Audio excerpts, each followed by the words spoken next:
Hi everyone, thanks for joining us at St George's Park ahead of March's fixtures with the Ukraine and Iceland. And Anton will take questions from the floor and start with you. Hi Sarina. Nice Morning. How good does it feel to be able to call up Leah Williamson again? Yes, of course, I'm very happy and feels very good for her too. She really wants to be back, but there's some more players being back next week, so looking forward to that.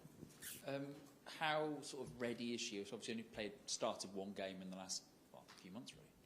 Yeah, well, she's trained, of course, and I'm in close contact with her. I'm in close contact with club, and she's in a good place. But yes, she has a little bit lack of minutes. I think there's some more players who are still building, or didn't get the minutes we hoped for. That's also the reason, one of the reasons why we go with a bigger squad, and we do have some time to come together and before we get ready for the Ukraine game. I still think those are the best players to call up. Where is the squad at? Because like you said, there's quite a few players who are coming back from injury or been out long term, and they're sort of still not probably playing 2 games a week like you'd expect at this point in the season, because it does seem like the squad's a little bit fragmented, certainly fitness-wise at the moment. Yeah, so that's correct. So there's a little bit of puzzle at the moment, but at the same time, I think we have enough players in the squad to play good games and to have players on the pitch that are fit and can perform at the highest level. That's what we need to, what we want to, of course. And of course, we have now this week a club. Then they come with us. Then we have some proper time to get ready for the game on the Tuesday. After we come together on this Tuesday, and we'll see where we get there. But I'm confident that we get a good team on the pitch. Obviously, no Best Mead, no Ella2, and how disappointed are you that you can't call them up?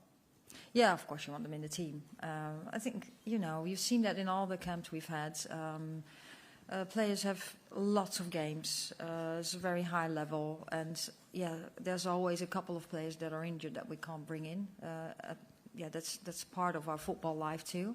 And you just have to move on, and hopefully the players get fit soon and we have more options. Then how more options you have, the better it is for us, and the harder it is to make the right decisions. But it's part of life now, and hopefully for the players they get fit quick. Is this the knock-on from the busy football calendar in England going so deep at the tournaments that the players have played so much that, now we're seeing sort of the flip side of that, the reverse side of that, which is now we're seeing sort of players maybe sort of physically sort of struggling? Yeah, I think it's the total calendar. We're all very excited about the growth of the game and the level of the games and the intensity, and that we know the calendar's congested. So yes, there's always a risk. Also, because we play a physical sport, that players get injured. I think you can't just put the finger on one thing. I think it's a total picture, and it's different for every single player. And no Chiara Keating, why is that?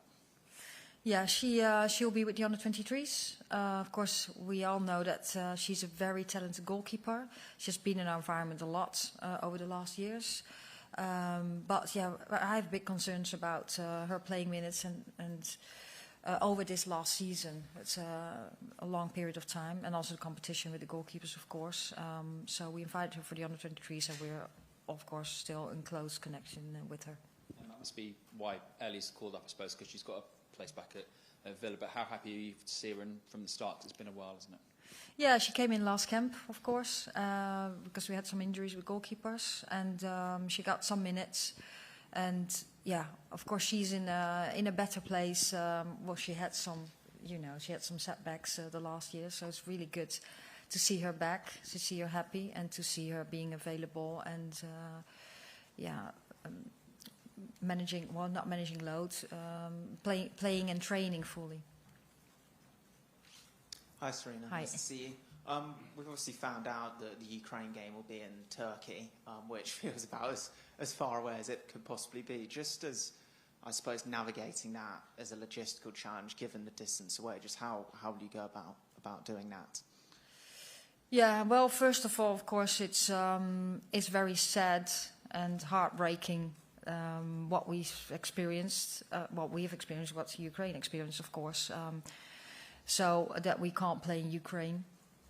And but then the alternative is go to Turkey, which it's far away. But I think the accommodation we have, the training ground we have, it's a good solution.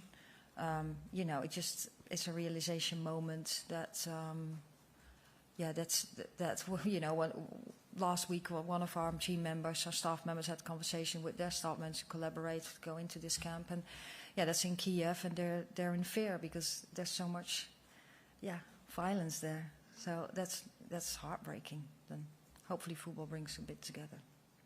And there's also been some changes in the under-23 coaching setup since we last spoke to you.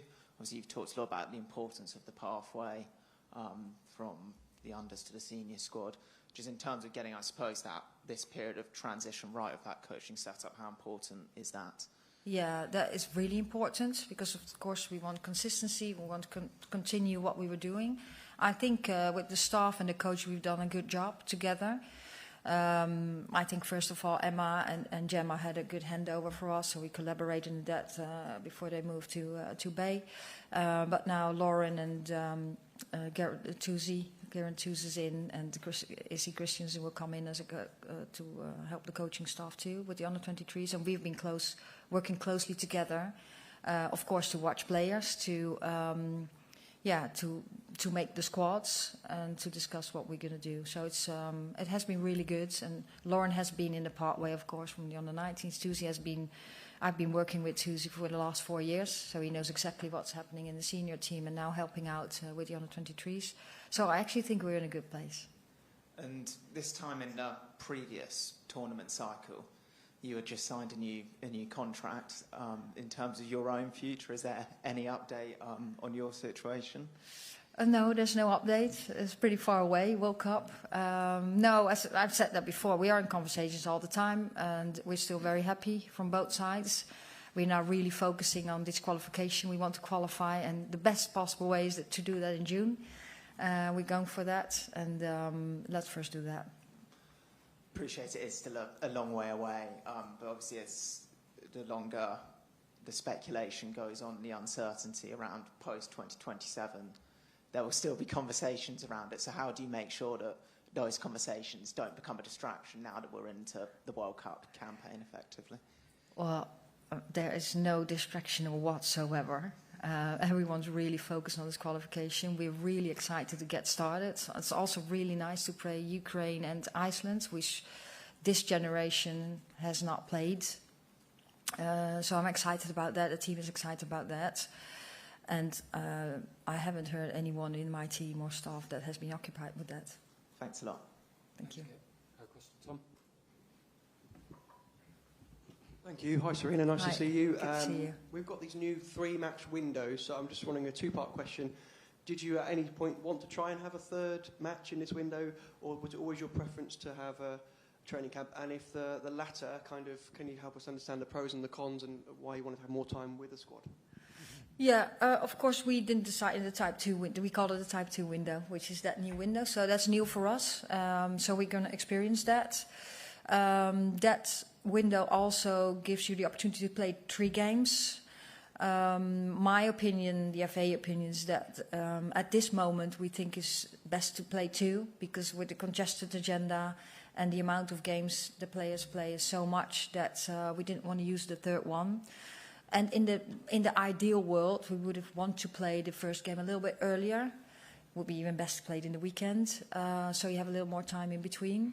So, but we couldn't control that. So now we play on the Tuesday and the Saturday, and we have some time. So it's a different setup. Of course, we've thought about how we're going to do that. So we're finished with that, and that's how we're going to do it. So we have some more time to train. Sometimes it might look for you that we have a lot of time to train, but we hardly have time to train when players come in from the weekend. Of course, there's some recovery at one positive 2 tactical training sessions, but then you go get ready for the game itself. Now we have a little more time, which is nice.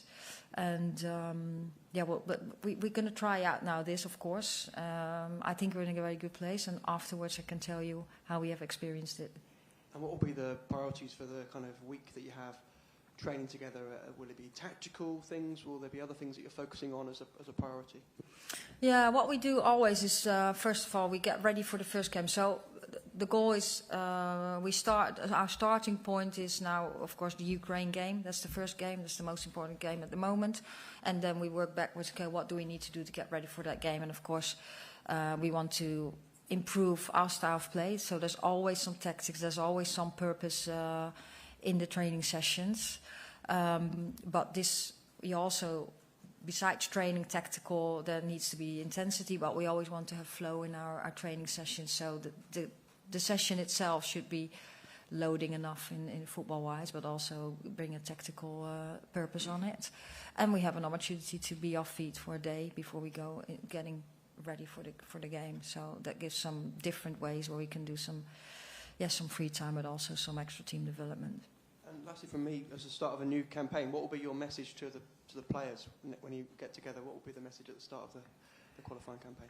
Well, first of all, I'm really excited to be back, and that it's now going to start after the 4 friendlies, which I think gave us a lot of information again and a lot of learnings. And the message is we want to qualify as soon as possible, and that's a huge challenge with the group we have. But I'm excited to see that.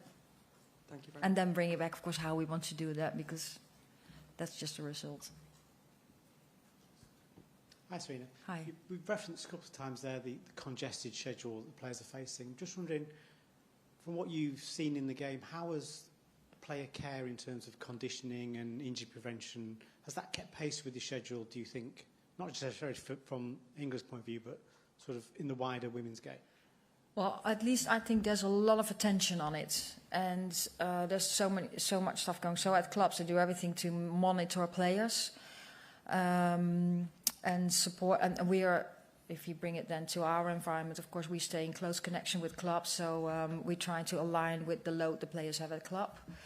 I also think there's so much research going on now, and there's so much more knowledge already in the women's game about female athletes, but still a lot of research is done, and that needs time too. So that takes a while. So I think everyone just is taking responsibility and is really committed to get everything in a better place. You can see it on the pitch that the levels are just going up and going up. It's really exciting to be part of. But in all departments, the level needs to go up, and I see a lot of commitment to do that better, and people taking responsibility to get that to the next level too. And just also as well, just wondering, you've got like Hampton, Carter, that group back, the sort of 2025 Euro winners. What does that do to the dynamic of the group, bringing them back in terms of their experience and what they've been through? Yeah, I think, of course, there's always dynamics in the group, and you know, every player, every human being brings something different because everyone is unique and has unique personalities. I think the team knows each other pretty well, but we always pay attention to that too because, of course, I'm a strong believer in connections, and I think everyone that comes in our environment is a very talented player, but then the thing is, how do we bring everyone together? How do we do that? But how does everyone else take her responsibility to do so? And we just have one goal, is that we want to perform at our highest level, make the chance of winning as high as possible.